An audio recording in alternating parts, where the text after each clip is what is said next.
एक भिखारी होता है जो कि मेले में घूम रहा था। कुछ बच्चे गुब्बारे पर निशाना लगा रहे थे।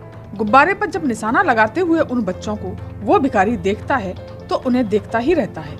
एक लड़का जब गुब्बारे पर निशाना लगाता है तो दूसरा लड़का बताता है कि कौन से गुब्बारे पर उसे निशाना लगाना है। जैसे ही वो निशाना लगाता है, गुब्बारे पर निशाना लगता नहीं है और निशाना उसका चूक जाता है। बार बार ऐसा ही हो रहा था। ये सीन देखकर वो भिखारी उसके पास जाकर कहता है, तुम्हें कोई ऐतराज ना हो तो मैं निशाना लगाकर देख सकता हूँ। लड़के ने उस भिखारी की तरफ देखा कि इसकी दाढ़ी बढ़ी हुई है, अजीब से कपड़े पहने हुए है, लेकिन जिस विनम्रता से उस भिखारी ने उस लड़के से कहा तो वो उससे मना नहीं कर पाया और वो कहता है कि ठीक है। उसके हाथ में बंदूक एयर गन थमा दी जाती है। जब वो एयर गन लेकर के निशाना लगाने लगता है, जो भी गुब्बारा उस भिखारी को बताया जाता है निशाना लगाने के लिए, उसी गुब्बारे को वो निशाना लगा देता है। जितने भी गुब्बारे निशाना लगाने को दिए जाते हैं उस भिखारी को, वो सभी गुब्बारों पर सही सही निशाना लगा देता है। ये सब देखकर मेले में जितने भी लोग थे सब हैरान थे। और तो और जो निशानेबाजी का दुकानदार था वो भी इस बात को लेकर के हैरान था कि बहुत कम लोग ऐसे निशानेबाज मिलते हैं, बल्कि ये तो भिखारी है। ये ऐसा कैसे हो सकता है कि भिखारी होकर के ऐसा अच्छा निशाना लगा सकता है। तभी कुछ दिनों बाद सोशल मीडिया पर एक न्यूज बहुत वायरल होती है। तो वो जो न्यूज वायरल होती है, जो लड़का निशाना लगवा रहा था और लगा रहा था, उसने सोशल मीडिया की न्यूज को देखा और वो हैरान हो जाता है और दौड़ा दौड़ा अपनी माँ के पास जाता है और कहता है कि माँ, मेले में मुझे यही व्यक्ति मिला था जो कि एक ये भिखारी था। ये तो अधिकारी निकला, कैसे वो भिखारी बना।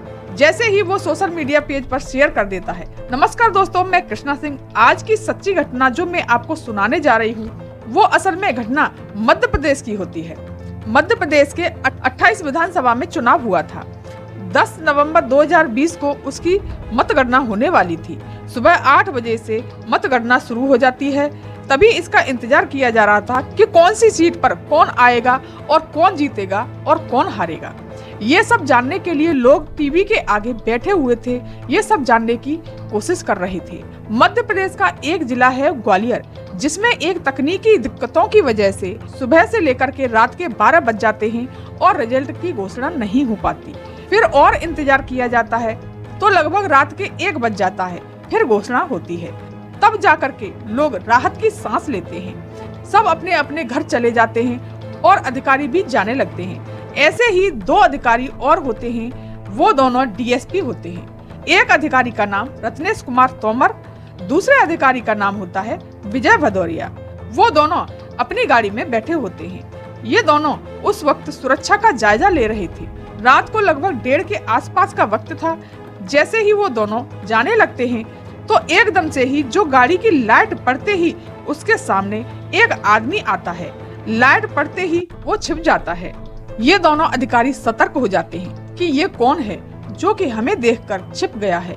गाड़ी थोड़ी आगे बढ़ती है और फिर पीछे ली जाती है। अपने सिपाही से कहते हैं, जाकर देखो वो व्यक्ति कौन है। दोनों अधिकारी के कहने पर जब पुलिस वाला जाकर देखता है तो वो उनको बताता है कि एक भिखारी है जो कि उसकी दाढ़ी बहुत बड़ी हुई है, बाल बड़े बड़े हैं और कपड़े भी अजीब से पहने हुए हैं। और कुछ नहीं सर, ये पुलिस की गाड़ी को देख करके डर गया है और इसीलिए वो छुप गया है। वैसे तो कोई दिक्कत की बात नहीं है, लेकिन सर एक बात कहना चाहता हूँ, वो व्यक्ति बहुत बुरी तरह से ठंड से कांप रहा है। तभी वो दोनों अधिकारी आपस में बात करने लगते हैं। गाड़ी थोड़ी सी आगे बढ़ती है तो वो बात करने के बाद में फिर कहते हैं, ड्राइवर गाड़ी थोड़ा पीछे लो। गाड़ी पीछे ली जाती है और उस गाड़ी से उतर करके वो दोनों अधिकारी उस व्यक्ति के पास जाते हैं जो कि भिखारी था। उस भिखारी के पास जाकर के एक डीएसपी ने अपने जूते उतारकर उस भिखारी को दे दिए और कहा, ये तुम पहन लो। और दूसरे अधिकारी ने उसे अपनी जैकेट निकाल करके दे दी और कहा, ये तुम पहन लो, इससे आप तुम्हें ठंड नहीं लगेगी। वो भिखारी पहनते हुए बोलता है, thank you very much Ratnesh, और तुम कैसे हो। जैसे ही वो ये बात कहता है, डीएसपी रत्नेश तोमर थोड़ा हैरान हो जाते हैं और सोचने लगते हैं कि ये मेरा नाम कैसे जान सकता है और ये मेरा नाम कैसे बुला सकता है। तभी वह पूछते हैं कि तुम कौन हो। वो थोड़ा सा मुस्कुराता है और मुस्कुराते हुए कहता है कि तुमने मुझे पहचाना नहीं, मेरा नाम मनीष मिश्रा है।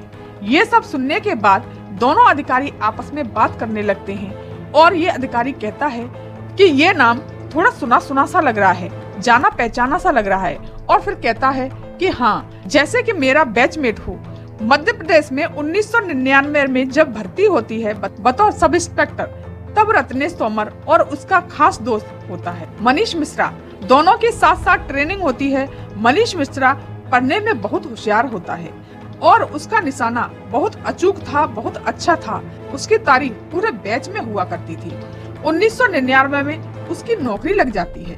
जितने भी दिन उसने नौकरी की, सर्विस की, बहुत ईमानदारी से और बहुत अच्छे तरीके से की। सभी लोग उसकी तारीफ किया करते थे। जब दोनों अधिकारी आपस में बात कर रहे थे तो वो शांति से सुन रहा था, क्योंकि उसकी मानसिक स्थिति कुछ अच्छी नहीं थी।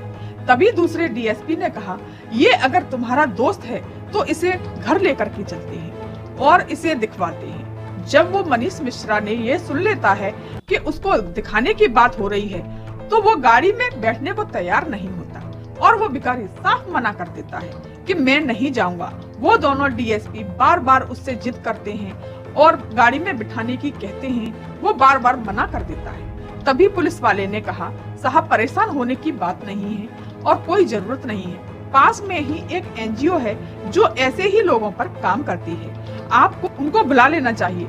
तभी डीएसपी उनको फोन लगाते हैं और एनजीओ वाले अधिकारी तुरंत वहां पर पहुंच जाते हैं। पहुंचते ही मनीष मिश्रा को एनजीओ ले जाया जाता है। जो भी उसकी दाढ़ी बढ़ी हुई थी, दाढ़ी कटवाई जाती है। बाल बढ़े हुए थे, बाल कटवाए जाते हैं। नहला धुलाकर अच्छे सुंदर से साफ कपड़े और स्वच्छ कपड़े पहनाए जाते हैं।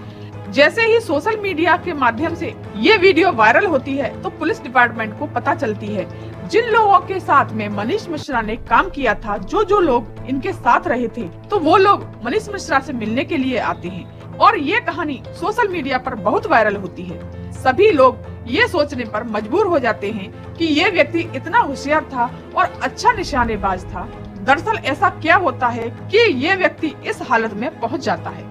तभी पुलिस पता करती है कि इसके पिता और चाचा एसपी की पोस्ट से रिटायर भी हो चुके हैं और इसका एक सगा भाई है जो कि पुलिस डिपार्टमेंट में एक अच्छी पोस्ट पर होता है और इसकी चचेरी बहन विदेश में जो कि दूतावास में होती है। पूरा परिवार पढ़ा लिखा है और इनकी पत्नी न्यायिक सेवा में होती है। साल 2005 तक सब कुछ ठीक था, नौकरी अच्छी चल रही थी, घर परिवार अच्छा चल रहा था, लेकिन अचानक मानसिक स्थिति खराब हो जाती है। ड्यूटी कम और घर पर ही ज्यादा वक्त व्यतीत करते थे। इनका इलाज भी घर पर ही रह करके चल रहा था। धीरे धीरे साल 2010 भी आ जाता है। 5 साल इनके इलाज को होते हुए निकल जाते हैं। इसी बीच उनकी पत्नी से अनबन हो जाती है। पत्नी ने उनको तलाक देने की अर्जी डाल दी और उनका एक दिन तलाक हो जाता है। माता पिता बूढ़े हो चुके थे।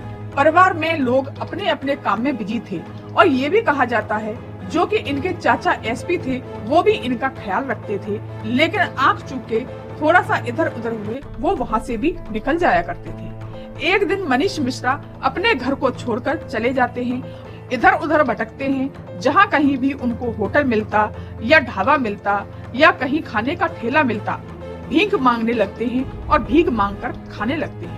लेकिन इस बात को कौन जानता था, ये एक पुलिस अधिकारी रह चुका है। इसी तरह 10 साल तक भीख मांगकर उन्होंने गुजारे किए।